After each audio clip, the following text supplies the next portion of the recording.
नमस्कार, KP news 24/7 के Rajasthan bulletin में आपका स्वागत है। मैं हूं आयुषी विजयवर्गीय आपके साथ। तो चलिए खबरों के सफर की शुरुआत करते हैं और सबसे पहले एक नजर हेडलाइंस पर। नेता प्रतिपक्ष राजेंद्र राठौड़ बोले, गहलोत सरकार में संस्थागत भ्रष्टाचार, हर सप्ताह एक घोटाला उजागर करेगी बीजेपी। सिविल सेवा परीक्षा 2022 का रिजल्ट जारी, राजस्थान के कई होनहारों ने मारी बाजी।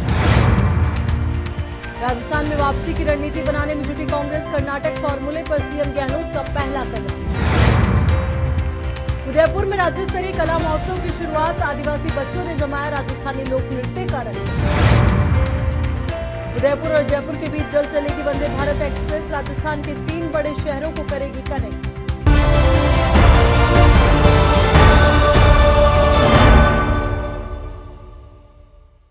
अब देखते हैं समाचार विस्तार से। सचिवालय के पास योजना भवन के बेसमेंट में रखी अलमारी से मिले 2,31,00,000 रुपए से ज्यादा की नकदी और गोल्ड के मामले में बीजेपी अब गहलोत सरकार पर हमलावर। प्रदेश बीजेपी मुख्यालय में प्रदेशाध्यक्ष सीपी जोशी, नेता प्रतिपक्ष राजेंद्र राठौड़ और राज्यसभा सांसद किरोड़ी लाल मीणा ने साझा प्रेस कॉन्फ्रेंस करी। पूरे मामले की जांच केंद्रीय एजेंसियों से कराने की मांग। नेता प्रतिपक्ष राठौड़ ने हर सप्ताह गहलोत सरकार के घोटाले को उजागर करने की घोषणा की। सांसद किरोड़ी लाल मीणा ने आईटी विभाग के एसीएस के घोटाले में शामिल होने का आरोप लगाया। बीजेपी के राज्यसभा सांसद किरोड़ीलाल मीणा ने कहा कि आईटी विभाग में हुए घोटाले और रिश्वत कांड की जांच ईडी करती है तो मुख्यमंत्री अशोक गहलोत सड़क पर भागते हुए नजर आएंगे। मुख्यमंत्री अशोक गहलोत कहते हैं कि उन्होंने कई मामलों की जांच करने के लिए ईडी को पत्र लिखा, लेकिन ईडी ने किसी भी मामले की जांच नहीं। मुख्यमंत्री इस मामले की जांच के लिए ईडी को पत्र लिखेंगे, तभी माना जाएगा कि भ्रष्टाचार के मामले में मुख्यमंत्री अशोक गहलोत भेदभाव नहीं करते। इस साल राजस्थान में होने वाले विधानसभा चुनाव को लेकर आम आदमी पार्टी ने तैयारियां शुरू। पार्टी ने अपना संगठन विस्तार करना शुरू किया है। कार्यकर्ताओं में जोश भरने के लिए आम आदमी पार्टी के राष्ट्रीय अध्यक्ष और दिल्ली के मुख्यमंत्री अरविंद केजरीवाल भी अगले महीने जयपुर आ रहे हैं। केजरीवाल की जयपुर में सभा होगी। आम आदमी पार्टी के प्रदेशाध्यक्ष नवीन पालीवाल ने बताया कि केजरीवाल की सभा को लेकर करीब 1 लाख की भीड़ जुटाने का लक्ष्य रखा। सभा से पहले 27 मई को नवनियुक्त 5,026 पदाधिकारियों को पार्टी के राष्ट्रीय संगठन मंत्री संदीप पाठक शपथ दिलाएं। शपथ ग्रहण समारोह को लेकर तैयारियां की जा रही हैं। जल्दी समारोह की जगह तय कर ली जाएगी। मुख्यमंत्री अशोक गहलोत ने प्रदेश में कई समाजों जातियों की ओर से किए जा रहे महापड़ावों के बीच प्रधानमंत्री नरेंद्र मोदी को जातिगत जनगणना कराने की मांग को लेकर चिट्ठी लिखकर गेंद केंद्र के पाले में डाल दी। दरअसल कांग्रेस विधानसभा चुनाव में जातिगत जनगणना को मुद्दा बनाने की पूरी तैयारी। कर्नाटक विधानसभा चुनाव में राहुल गांधी ने इसे ही मुद्दा बनाकर बीजेपी के अन्य पिछड़ा वर्ग वोट बैंक में सेंध लगाई। इसी दिशा में चलते हुए प्रदेश की गहलोत सरकार भी ओबीसी आरक्षण 21 से बढ़ाकर 27% कर सकती है। कर्नाटक चुनाव परिणाम बताते हैं कि कांग्रेस को वहां पूर्ण बहुमत दिलाने में ओबीसी के 3 बड़े समुदाय लिंगायत, कुरुबा और वोकालिगा का अहम रोल रहा। इससे उत्साहित होकर कांग्रेस इस फॉर्मूले पर अन्य राज्यों में भी चुनाव लड़ने की तैयारी में है। उदयपुर में हॉस्टल्स में रहने वाले आदिवासी बच्चों के लिए जनजातीय क्षेत्रीय विकास विभाग ने 3 दिवसीय संभाग स्तरीय कला महोत्सव का आयोजन किया। इस मौके पर गेर नृत्य, सांस्कृतिक कार्यक्रम, विवाह नृत्य के साथ ही आदिवासी समाज के प्रचलित लोक नृत्य की प्रतियोगिताएं हुई। यहाँ बच्चों ने राजस्थानी कला और संस्कृति का प्रदर्शन किया। कला और संस्कृति प्रभारी अधिकारी महेश चंद्र जोशी ने बताया कि पहली बार हॉस्टल्स में रहने वाले स्कूली बच्चों को प्रोत्साहित करने के लिए महोत्सव किया जा रहा है। इसके तहत जिला मुख्यालयों पर कार्यक्रम हो रहे हैं। इनमें टॉप 3 स्थान पर रहने वाले बच्चे और ग्रुप उदयपुर में होने वाली संभाग स्तरीय प्रतियोगिताओं में भाग लेंगे। पहली बार इसमें मां बाड़ी के छोटे बच्चों को भी जोड़ा गया।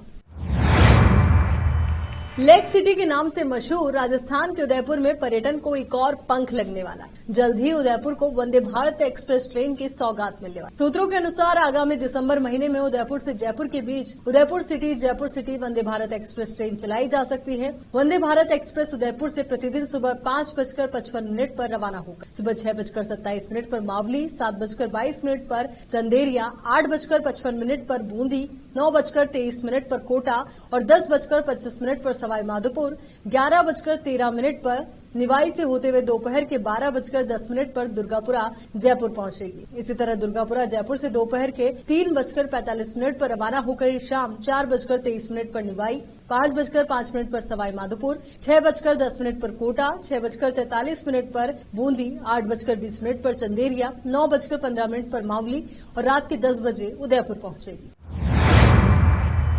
यहाँ रुक रहे एक छोटे से ब्रेक के लिए, जल्द हाजिर होंगे। हिंदुस्तान के हर कोने में हम हैं मौजूद।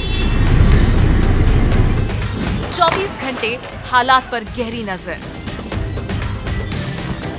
खबरों से जुड़े चुपते सवालात, और आपको दिखाता है धार्मिक, सामाजिक, राजनीतिक, लोकल और इंटरनेशनल न्यूज की सबसे बेहतर कवरेज, जो आपको रखती है हर पल बाखबर। देश और दुनिया भर की खबर के लिए देखते रहें केपी न्यूज 24/7। हर इंसान की ख्वाहिश होती है अच्छा और स्वादिष्ट खाना खाए, और अच्छा और स्वादिष्ट खाना मिले तो दिल खुश हो जाता है। आपकी ख्वाहिश अनुसार स्वादिष्ट भोजन और बेकरी आइटम्स का एकमात्र केंद्र है पिस्ता house multi cousin family restaurant and bakery. देश और विदेश में अपने जायके का डंका बजाने के बाद हैदराबाद की multi cousin family restaurant and bakery की एक ब्रांच अब आपके शहर बीदर में भी खुल गई है। मुख्य रूप से पिस्ता हाउस हलीम के लिए प्रसिद्ध है। इस फैमिली रेस्टोरेंट में आपको प्रसिद्ध जाफरानी बिरयानी, जाफरानी चाय के साथ साथ वेज और नॉन वेज भोजन के अलावा फ्रूट शैंपेन, लवाजा डिश, सूप, मरग, प्लाटर, फिश, प्रॉन्स और Indian veg and non veg सभी प्रकार के फूड्स के अलावा दूसरी डिशेस उपलब्ध हैं। इसके अलावा बेकरी आइटम्स में birthday cake, special sweet dishes उपलब्ध रहेंगी। यहाँ पर बेहतरीन वातावरण में आप भोजन और चाय का आनंद ले सकते हैं। फौरी चलिए आइए और स्वादिष्ट व्यंजनों का स्वाद लीजिए। 20 से 25 मिनट में आपके ऑर्डर को पूरा किया जाएगा। Pista House new branch, hotel Gateway, opposite Reliance petrol pump, Udgir road, Bidar. Contact number, email info@pistahouse.in, website www.pistahouse.in। Break के बाद एक बार फिर से आपका स्वागत है। संघ लोक सेवा आयोग यूपीएससी ने सिविल सेवा परीक्षा 2022 का फाइनल रिजल्ट जारी कर दिया। अभ्यर्थी अपना रिजल्ट यूपीएससी की आधिकारिक वेबसाइट upsc.gov.in पर चेक कर सकते हैं। परीक्षा में इशिता किशोर ने टॉप किया है। दूसरे स्थान पर गरिमा लोहिया और तीसरे स्थान पर उमा हरतियेंद्र, चौथे स्थान पर मयूर हजारिका और पांचवा स्थान गहना नव्या जेम्स ने हासिल। मेड़ता के नगर से चारभुजा नाथ और मीरा मंदिर के पुजारी भगवती लाल शर्मा की बेटी मुदिता शर्मा का भारतीय सिविल सेवा में चयन हुआ है। मुदिता ने जनरल कैटेगरी में 381वीं रैंक हासिल की है। मुदिता के पिता मेड़ता रोड की सीनियर सेकेंडरी स्कूल में प्रिंसिपल भी है। इससे पहले मुदिता एमबीबीएस भी कर चुकी है। जयपुर के अस्पताल में प्रैक्टिस भी कर चुकी। मुदिता ने दिल्ली के एक कोचिंग इंस्टीट्यूट से यूपीएससी की तैयारी की। अपनी बिंदास कार्यशैली से विरोधियों पर तीखे प्रहार करने वाली वसुंधरा राजे सिंधिया विधानसभा चुनाव से पहले एक बार फिर से चर्चाओं में। उनकी विरोधी बार बार ये बात करते हैं कि राजस्थान की राजनीति में वसुंधरा का ग्राफ उतर पर है, लेकिन हर बार उनकी शख्सियत विरोधियों के हौसले पस्त कर दी। जानकारों की माने तो राजस्थान में भारतीय जनता पार्टी की 2 बार सरकार बनाने और लोकसभा चुनाव में पार्टी का परचम सिर्फ और सिर्फ वसुंधरा राजे के कारण संभव हो। कांग्रेसी नेताओं के आपसी विवाद के बीच में सुर्खियों में आई वसुंधरा राजे ने कांग्रेस पर जबरदस्त प्रहार किया। उन्होंने कहा कि जितना अपमान सीएम गहलोत ने मेरा किया उतना शायद किसी ने नहीं। ऐसे लोगों से मन मिल ही नहीं सकते। इसी तरह सचिन पायलट के लिए वसुंधरा का कहना है कि जिनसे सिद्धांत नहीं मिलते, विचारधारा नहीं मिलती, अमर्यादित वचनों का इस्तेमाल करते हैं, इनसे मन मिलेगा भी तो कैसे? क्या कभी नींबू और दूध मिल सकते हैं क्या? वसुंधरा की चतुराई भरे जवाबों से सियासत के जादूगर कहे जाने वाले अशोक गहलोत और अपने अस्तित्व की लड़ाई लड़ रहे सचिन पायलट की उम्मीदों को झटका लगा। दोनों ही वसुंधरा का नाम अपनी राजनीति चमकाने के लिए नहीं कर सकते। इसके साथ ही बीजेपी में उनके विरोधियों को भी कोई मौका नहीं मिल पाया।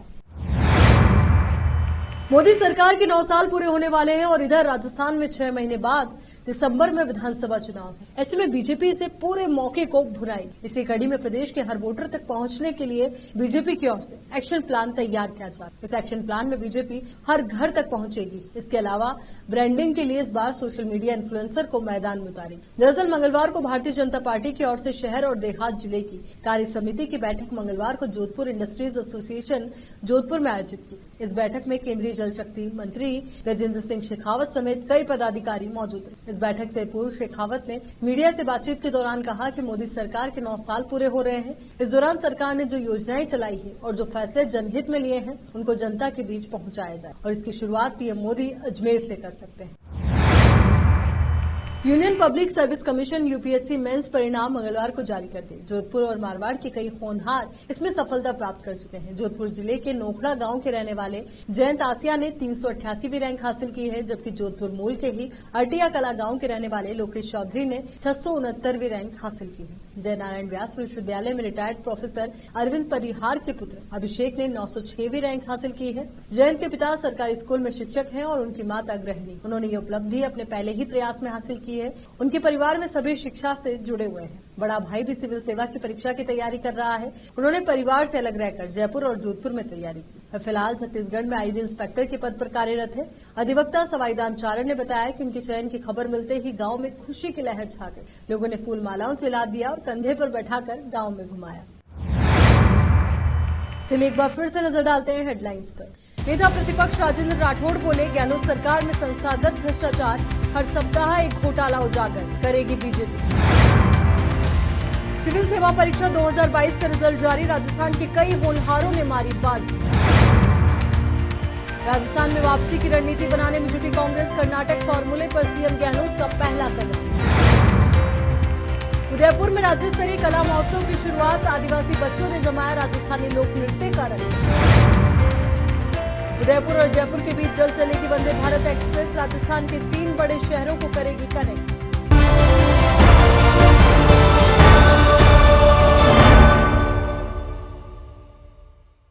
केपी न्यूज के राजस्थान बुलेटिन में फिलहाल के लिए इतना ही। देश और दुनिया से जुड़ी तमाम खबरों के लिए आप बने रहिए केपी न्यूज 24/7 के साथ। धन्यवाद।